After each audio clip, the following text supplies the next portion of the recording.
The Lord be with you. A reading from the Holy Gospel according to John. Glory to you. While at supper with his disciples, Jesus was troubled in spirit and declared, "I tell you most solemnly, one of you will betray me." The disciples looked at one another, wondering what he meant. The disciple Jesus loved was reclining next to Jesus, and Simon Peter signed to him and said, "Ask who it is that he means." So leaning back on Jesus, he said, "Who is it, Lord?" "It is the one," replied Jesus, "to whom I give the piece of bread that I shall dip in the dish." He dipped the piece of bread and gave it to Judas, son of Simon Iscariot. At this instant, after Judas had taken the bread, Satan entered him. And Jesus then said, "What you are going to do, do quickly." None of the others at table understood the reason he said this. Since Judas was charged for the common fund, some of them thought that Jesus was telling him, "Buy what we need for the festival," or telling him to give something to the poor. As soon as Judas had taken the piece of bread, he went out. Night had fallen. And when he had gone, Jesus said, "Now has the Son of Man been glorified, and in him God has been glorified. If God has been glorified in him, God will in turn glorify him in himself, and will glorify him very soon. My little children, I shall not be with you much longer. You will look for me, and as I have told the Jews where I am going, you cannot come." Simon Peter said, "Lord, where are you going?" And Jesus replied, "Where I am going, you cannot follow me. You will follow me later." And Peter said to him, "Why can't I follow you now? I will lay down my life for you." "Lay down your life for me?" answered Jesus. "I tell you most solemnly, before the cock crows, you will have disowned me 3 times. The Gospel of the Lord. Praise to you, Lord Jesus Christ. During the Holy Week, the church uses for its first reading what is called the Songs of the Suffering Servant. And yesterday we heard one from Isaiah 42. Today we hear Isaiah 49. Tomorrow we will hear Isaiah 50. And then on Good Friday, that most terrifying of all the songs, where he talks about like a sapling he grew up in front of us, like a root in arid ground, and talks about the affliction of the servant. Today in Isaiah 49, what we have is a passage that really is an incredible text. When I was 20 years old, I was at Mount St. Benedict once on a retreat, and this passage came to me. And when it did, it changed something in me. And it connected with me in a way that I could not believe at the time, because of this passage, the whole direction of my life changed. Islands, listen to me. Pay attention, remotest people. The Lord called me before I was born. This is a sense of a vocation that happens not when I was 20 years old. This is a sense of a vocation which happened in my mother's womb. That every single one of us is called from our mother's womb for the purpose for which God intends us to live.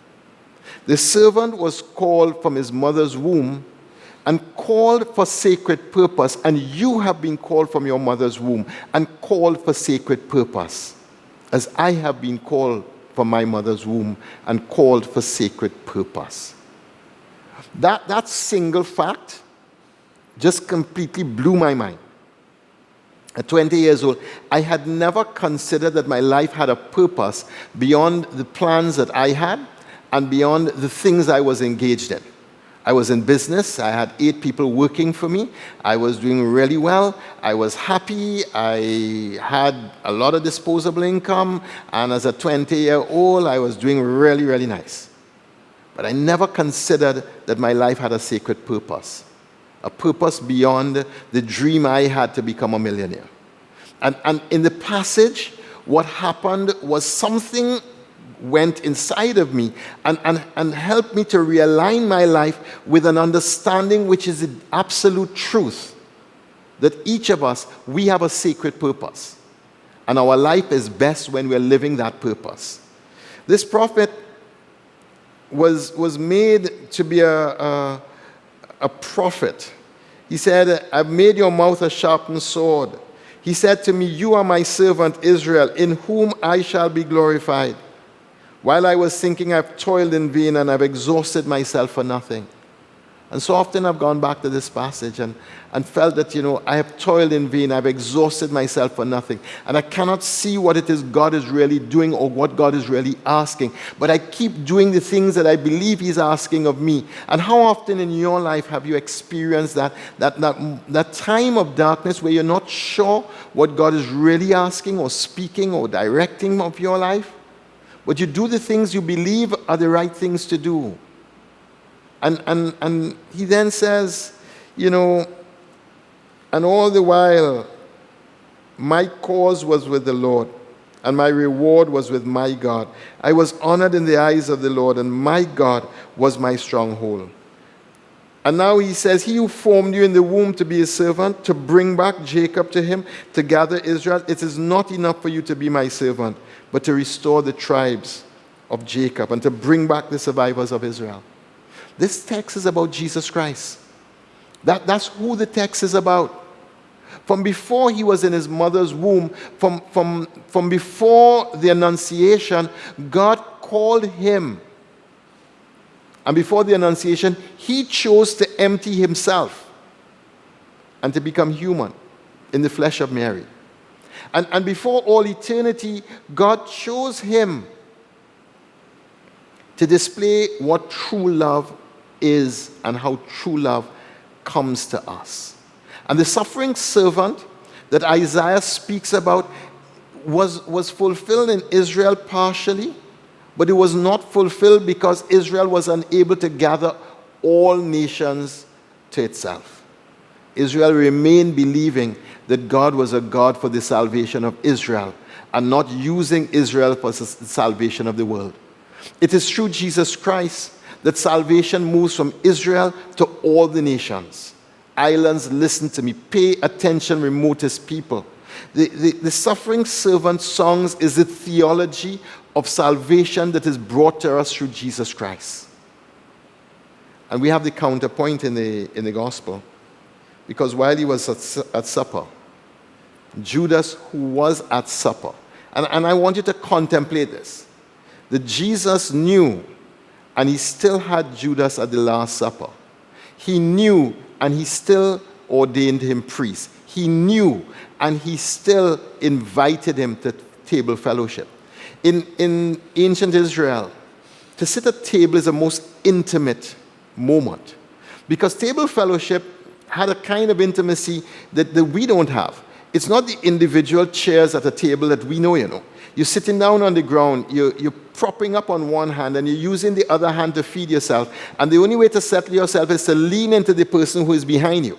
So the person here is leaning into you, you're leaning into them. This is intimacy like you've never had it.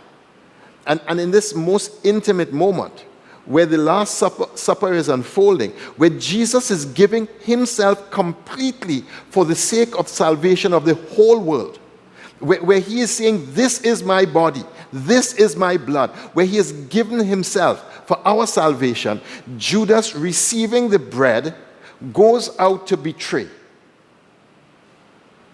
And Peter, who thinks he's the bee's knees and thinks he's better than everybody else, Peter, saying, Lord, even if all of these foolish people will betray, not your boy Pete.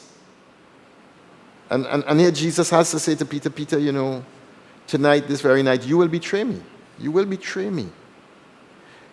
The Last Supper is the greatest act of love that we will ever understand in human terms, because in it, Jesus betroths himself to his bride, the church.